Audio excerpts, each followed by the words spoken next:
Hey babes, welcome back to my channel. If you're new, welcome. And yes, I have no makeup on this face. I am bare naked face. Because today is going to be another foundation review, and I'm going to do the same exact thing like I did when I reviewed the Huda Beauty Faux Filter, where I zoom you guys super up close to my skin, where my face is practically making love to the lens. This way you guys can see exactly how the foundation performs right after application and a few hours right after. And the wear test I'm going to be doing is anywhere from 6 to 10 hours. I think that's pretty good. So today we're going to test out and talk about this new Dior Forever Undercover 24-Hour Full Coverage Foundation. And we're going to compare it to the oldie but goodie Dior Skin Forever Perfection Foundation. I do have both of these in the same exact shade, which is 040, to match my self-tan, because when I'm not self-tanned, I would get 015 or 020. And one is going to be placed on half of my face and the other on the other half of my face. Battle Throwdown! And they also state that both of these foundations are suited for every skin type. So that's sensitive, normal, dry, oily, or combination. So real quick, a little information on my skin type. I am combination, so I can get very oily, very dry, or have the perfect balance of both, which would then make me the normal skin type once in a while on a good day. Some problematic areas that I have are my sun damage, so I do have dark spots, some enlarged pores, whiteheads, blackheads. I am very happy to say my skin has improved tremendously due to my wonderful skincare routine that I absolutely love. Both of these are a matte finish. Both have 24 shades in their collection, which is awesome. There's a shade for everyone. And both of these foundations in general are just suited for the full coverage type of gal, because not everyone loves full coverage. And not everyone prefers a matte foundation either, especially for my skin. If I'm very oily, a matte foundation works wonders. On my dry days, no way. So the original Dior foundation is considered to be medium coverage, but to me, it's definitely medium to full without a doubt, because you could build it up there. It helps minimize the appearance of pores. It also helps correct and even out complexion due to the mattifying, blurring properties, leaving a luminous matte finish, and it contains SPF 35. It is 1 fluid ounce, so that is the standard. So with the new Dior Forever Undercover Foundation, it is considered to be full coverage, full. And it states that it is a lightweight foundation which contains the highest levels of pigments when compared to all the other Dior foundations. And that is due to the water-based formula, which creates an ultra-fine second skin weightless finish. So this does contain 1.3 fluid ounces, so you are getting a little bit more than the standard foundation, which is 1 fluid ounce, just like the sister Dior right here. And this also retails for $52, and mind you, this is before tax. We're going to go over all of the pros and cons, if there is any, so let's get to it. I'm so tired. For primer, I'm going to go in with the Fenty Beauty Soft Matte Pro Filter. Just going to dab that all over, smooth it out.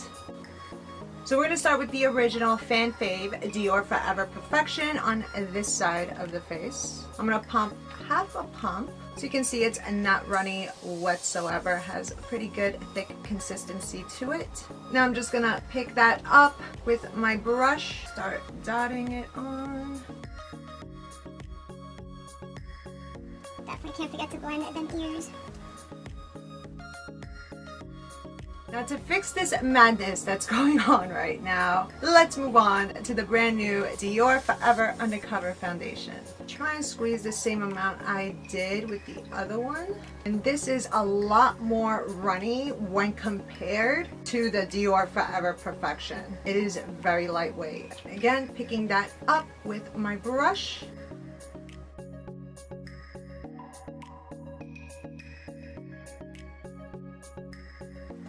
So far I am very impressed with the brand new Dior Forever Undercover. I don't feel it whatsoever. It literally feels like my skin. It feels so incredibly smooth. I am so shocked right now. But that's for now. That could change. And it is full coverage without a doubt, but I didn't put that much either. If I want it completely full, I would definitely go in with another half pump. So the color match is pretty dead on. I picked up both in the same shade, so that didn't alter in any way, which is 040. I know I mentioned it earlier, but I'm just mentioning that again. That's really good to know. So if any of you guys already own the Dior Forever Perfection and you have your shade already, don't be afraid to pick up the brand new one in that same shade. The only thing is, because of the different formulations, I can still see the line dividing the two foundations right here. This is medium coverage, but like I said, you could definitely build it up to full. However, it's heavy already, and I'm sure you guys already noticed that when I pumped both of the foundations on the back of my hand. The Forever Perfection was thick, it wasn't runny. However, the Undercover foundation wasn't thick, and I am so surprised it gave this coverage. So here's my skin zoomed in super up close. I love the Forever Perfection. Immediately right after application, you can see my dark spots are concealed, no creasing, my pores appear minimized. Now with the new Dior Undercover foundation, it does give that beautiful luminous soft matte finish, no creasing as of now. My dark spots are peeking through a little bit more, but so far so good. My forehead looks pretty good, pretty similar on both sides. Just on the Undercover side, it looks a little bit more smoother. I'm gonna finish up my makeup real quick, apply concealer, powder, all that good stuff, and I'll be right back and zoom you guys in again. Makeup is done. I decided to do nothing with my hair because I thought this little bow hair with the clip in the center I have going on looks pretty cute. It legit looks like a bow. So I'm going to zoom you guys in right now so you can see the finished look.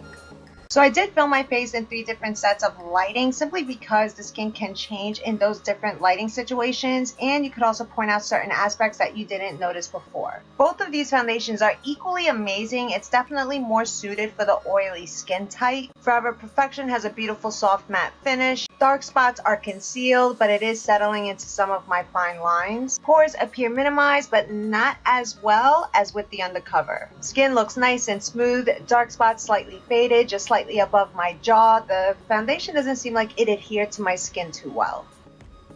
So the time it is right now is 12:30. I did finish up my makeup about 10 minutes ago, so I'm gonna call time at 12:20, and I will check back in with you guys anywhere from 6 to 10 hours. Wish me luck. I really hope this foundation holds up.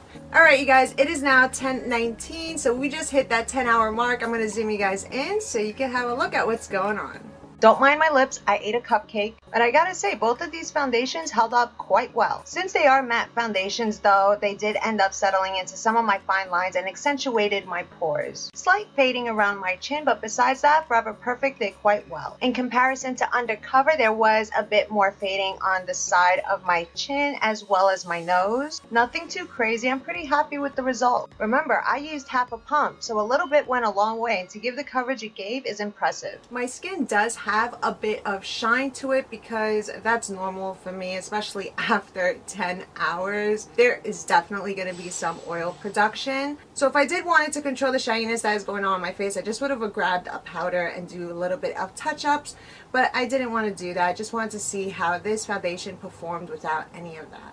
And as always with all my other foundations, I'm going to continue to test this out and see how it goes. I'll definitely keep you guys updated like I did with the Huda Beauty Faux Filter. If you are a little bit more on the drier side or combination, normal even, I would just definitely moisturize the hell out of my skin and then go ahead, because that's exactly what I did, and I'm still pretty happy with the results. If any of you guys did purchase the new Dior Undercover foundation, definitely let me know how it's been going for you down in the comments. And if you are new to my channel, I would love it so much if you hit that subscribe button, so don't forget to do that. Hit the notification bell as well. You'll just be first to know every time I upload a new video. If you did enjoy this video, definitely leave me a big thumbs up, and let me know also down in the comments if there's any other type of foundations you guys would want me to review. And I can't wait to see you all in my next video. Bye!